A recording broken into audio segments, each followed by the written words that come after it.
Steven Spielberg's film Lincoln is already being hotly tipped for Oscar glory, but it's not the first time that the 16th President of the United States has been depicted on screen. Since the silent era, in fact, Abe Lincoln has made a compelling material for both directors and actors. Tony Tracy has been looking at past cinema portrayals of Lincoln and joins me now from our Galway studios. Tony, he has been, right from the beginning of cinema, a compelling subject. Why so? Yeah, that's a question I've kind of been turning over in my head, I have to admit. I think we can offer a few reasons. I think one is because the era of his presidency and the era of his assassination, that period from 60 to 65 or so, was an era where photography came into its own. And so he was extremely widely photographed. He was memorably photographed by Matthew Brady, the great American photographer, probably most remembered for his photographs of the Civil War, and acolytes and associates of Brady. So he was photographed a lot. So his iconography, or his imagery, if you like, was has always been there, sort of widely available, widely distributed, more than any other preceding president. And then the other thing, I think, is that Abe Lincoln came to become a very popular cultural figure at the end of the 19th century. There were a lot of biographies and memoirs. I mean, it's easy to forget, but really, there were people still alive who remembered being with him in the late 90s and around the turn of the century. So, and then he really rose to become a much more popular figure at around the turn of the century. And I think, and I'm really sort of speculating here though, is there was a huge influx of immigrants around that time as well. And so I'm sort of thinking that Abe Lincoln became a very popular figure at a time where the nation was becoming a bit more disparate, a bit more fractured, if you like. And his sort of focus on the founding fathers, and that was his focus, not on the Constitution, became sort of a unifying principle at a time. So those two reasons, I think, one visual and one he answered sort of tensions within the culture. And I think if you go and look at when Lincoln comes into the movies along the way, in the 30s, and we'll talk about that, and then today, he crops up as a popular figure when there are times of anxiety about what constitute American values. I suppose one of the most famous, and not quite the first, I'm not sure if it is the first, The Birth of a Nation in 1915. This is the D.W. Griffith silent movie. Is that the sort of the cornerstone of Lincoln cinematography, if that's even a term? Well, I think although it is on one level because it's the first one we've gotten that we can look at. There were a number of series of Lincoln films made in the pre-feature. Now, a feature film is basically what we know as a feature film, 90 minutes. But before that, there were 1 reel films at first, maybe 5 minutes, then 2 reel films, maybe 10 minutes, and 3 reel films, maybe 15 minutes or so. There are 2 famous actors. One's called Ralph Ince, brother of the very, very famous movie mogul Thomas Ince, and he was also a director in his own right. And also, crucially, Francis Ford. And we'll come back to this in a minute. But Francis Ford is, of course, John Ford's older brother, often mistakenly identified as his father, but not.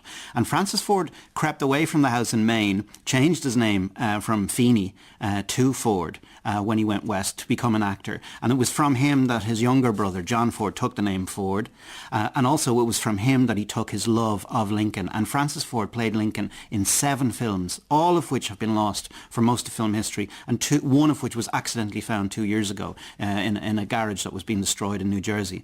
So Francis Ford was a very, very important figure, but you're absolutely right to say that the first record that we have, and the first feature film example we have, is D.W. Griffith's Birth of a Nation, and the assassination of Lincoln in the middle of that film, of course, spawns the highly controversial and racist second half, where the freed slaves and freed Union black soldiers wreak havoc upon the South until the white Ku Klux Klan arrives and suppresses that. And the importance of Lincoln in that film is that he is a friend of the South, and it is his death, if you like, that causes the nation to split. He doesn't say very much, but he's portrayed in the way that he would be forever, really, in that first film. I was looking at parts of it online today.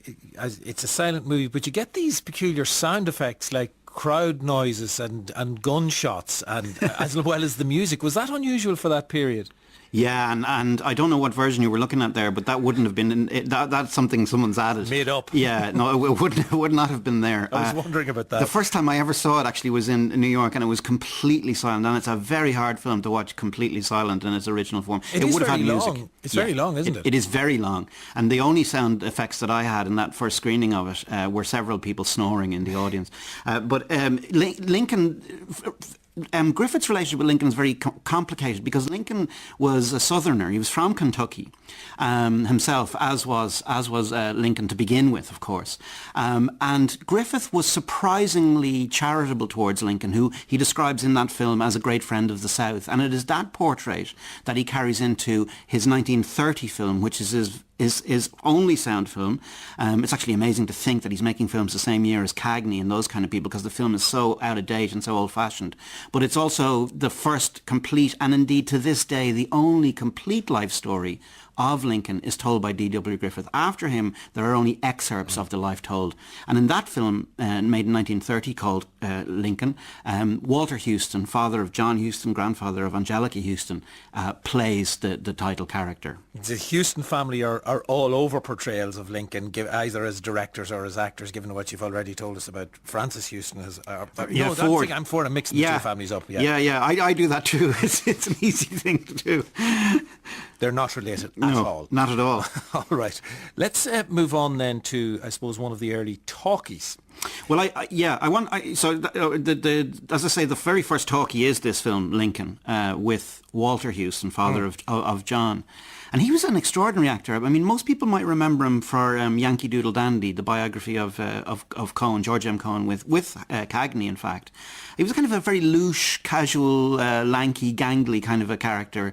And he gives Lincoln a very odd and unusual kind of characterization. He's a layabout for much of the film. He does strange things even when he gets to the White House. He kind of lies on the floor, and he's a kind of a hokey kind of a character. But one thing that I think that Houston did, which is very important to subsequent portrayals of Lincoln, is he gave him great humanity. And it is that idea that the movies could communicate a human point of view, rather than, if you like, the sonorous, iconic, a very, very serious figure. And I think that portrayal by Walter Houston was very, very influential in future portraits. I suppose nowhere more so than in the case of Young Mr. Lincoln, which is one of the films that came out around the end of the 30s then, which is another very important era for Lincoln movies, 1939 in fact. Yeah, I mean, one of the things you start to notice if you look at this, Seán, is that you've got a couple of little films in the tens that I mentioned, Francis Ford and Ralph Fiennes. You've got this small appearance in the first Griffith, and then this long biographical film, Lincoln, in 1930. And then you have a play by Robert Sherwood, and you have called Abe Lincoln in Illinois, and you have this second text, if you like, which is Young Mr. Lincoln, made by John Ford.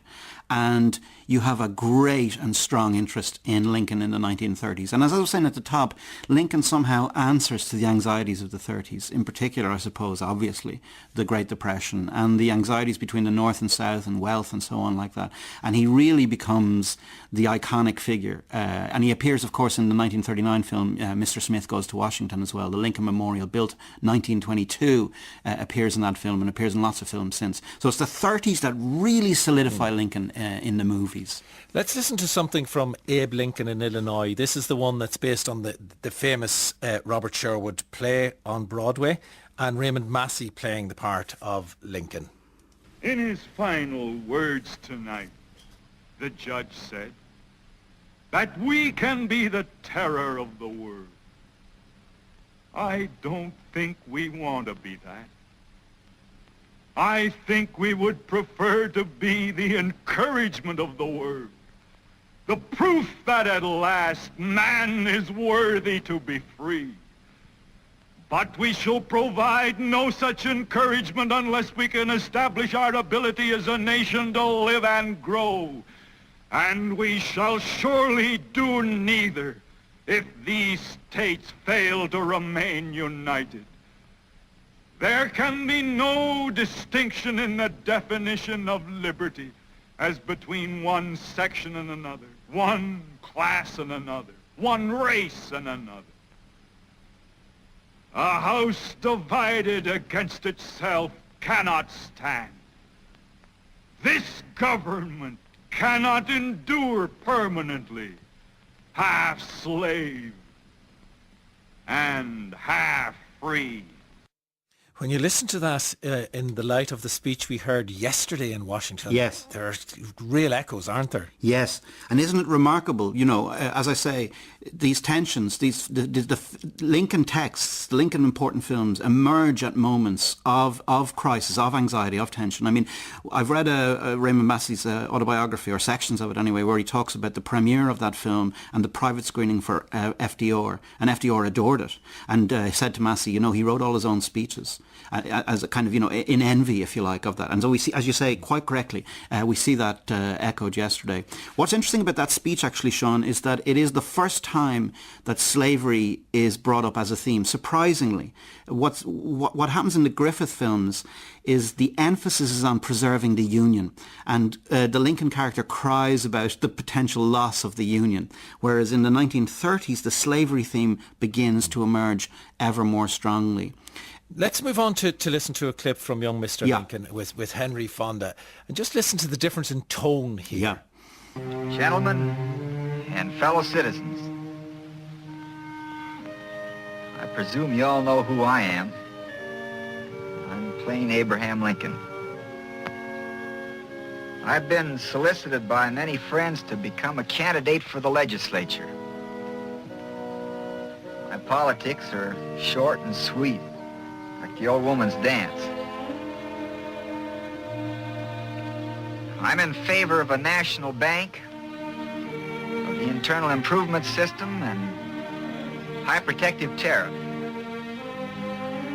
These are my sentiments and political principles. If elected, I shall be thankful. If not, be all the same.